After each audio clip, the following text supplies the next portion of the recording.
नमस्कार, मेरा नाम है देवनाथ पांडे और आप देख रहे हैं पीडीएफ न्यूज। हिंदुस्तान के सबसे खतरनाक गैंगस्टर लॉरेंस बिश्नोई की गैंग को लेकर आज मैं आपसे दो खबर बताऊंगा। पहली खबर यह है कि अब गैंगस्टर लॉरेंस बिश्नोई के निशाने पर दिल्ली के बिल्डर भी आ चुके हैं और गैंग के शूटरों ने दिल्ली में एक बिल्डर के ऑफिस के बाहर फायरिंग की है, बदमाश पकड़े गए।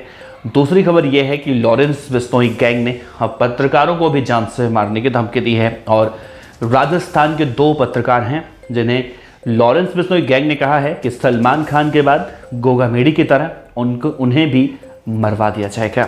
तो सबसे पहले बात करेंगे दिल्ली का वो बिल्डर कौन है जिसके यहाँ पर फायरिंग हुई, फिर बात करेंगे उन दो पत्रकारों के बारे में भी। तो इस वीडियो के अंत तक दोस्तों बने रहेगा क्योंकि एक एक बातें जैसा मैं बताता हूँ वैसे बताऊँगा। एक बार फिर से नमस्कार करते हैं आपको। देखिए, लॉरेंस बिश्नोई और काला राणा गैंग का शार्प शूटर करोड़ों की रंगदारी के लिए मोती नगर के एक बिल्डर हैं विकास शर्मा, उनके घर के बाहर गोलीबारी की है। बाहरी उत्तरी जिला पुलिस जो दिल्ली की है, गोलीबारी करने वाले बदमाश को दिल्ली के ही शाहबाद डेयरी इलाके से गिरफ्तार किया है। इन बदमाशों के पास से पुलिस ने एक पिस्टल और 2 जिंदा कारतूस के अलावा गोलीबारी के दौरान पहने गए जो कपड़े थे वो भी बरामद कर लिए हैं।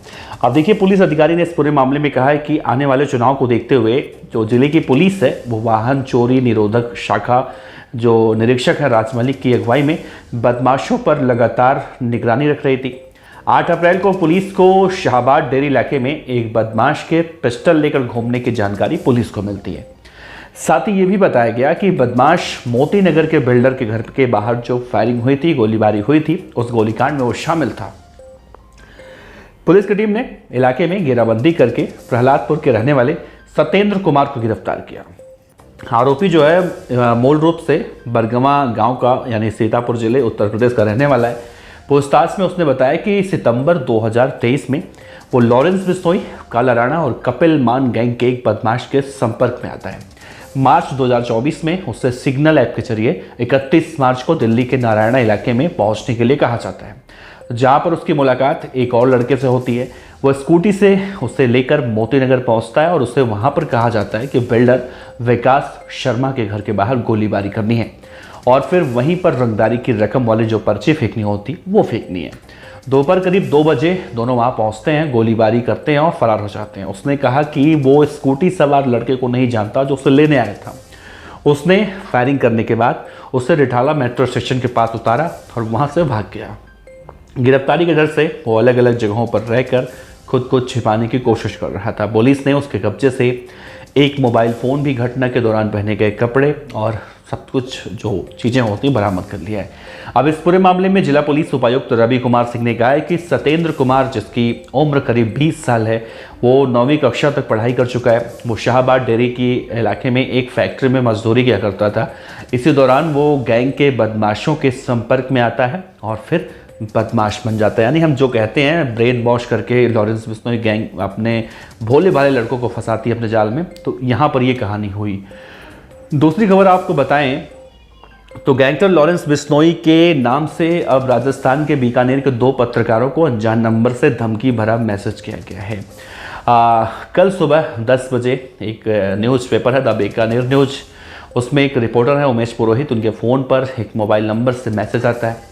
उसके 1 घंटे बाद दूसरे पत्रकार मनोज व्यास हैं, उनके पास भी मैसेज आता है जिसमें लिखा जाता है कि वो गैंगस्टर लॉरेंस बिश्नोई गैंग का आदमी है, उसे भारतीय टीम में खेलना है और इसके लिए वो बीसीसीआई से जो जय शाह हैं उनसे बात करें, नहीं तो दोनों को गोलियों से भून दिया जाएगा।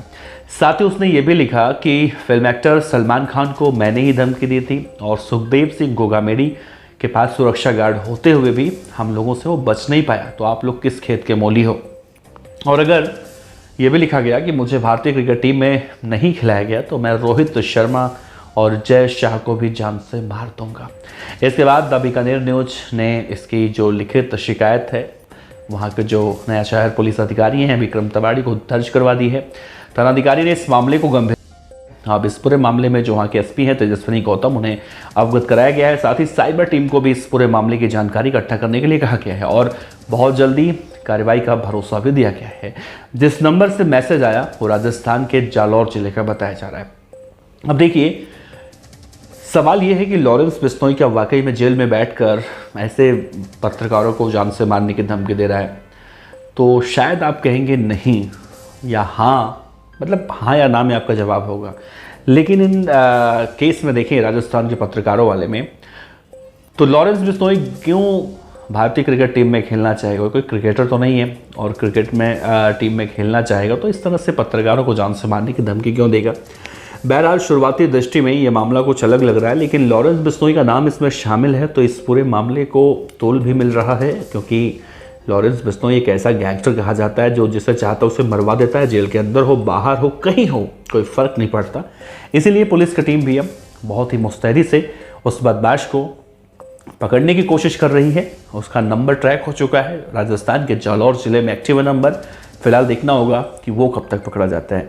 तो दोस्तों, आपको क्या लगता है, क्या लॉरेंस बिश्नोई गैंग, पहली खबर की मैं बात कर रहा हूँ, बिल्डरों से फ़ोन करके रंगदारी मांगते हैं, उनके घर के बाहर फायरिंग करवाते हैं और जो लड़के वो फंसाते हैं शूटर, उन्हें भी सोशल मीडिया के जरिए उन्हें बुलाते हैं, उनसे गोलीबारी करवा के उन्हें छोड़ देते हैं, फिर वो अपने जान बचाने के लिए भागे भागे फिरते हैं और आखिरकार पुलिस उन्हें पकड़ ही लेती है। और दूसरी खबर देखें तो राजस्थान के जो पत्रकारों को जान से मारने की धमकी दी गई है, इसमें कितनी सच्चाई है या क्या लॉरेंस बिश्नोई वाकई में इसमें इन्वॉल्व है? अपने जवाब आप दीजिएगा नीचे, आपको क्या लगता है, क्योंकि आप तो जानते नहीं जानते तो आप पुलिस को बता देते। इसमें मेरे कहने का उद्देश्य ये है कि क्या ऐसा हो सकता है? अपने विचार रखिएगा। आपका बहुत बहुत शुक्रिया। नमस्कार, जय हिंद।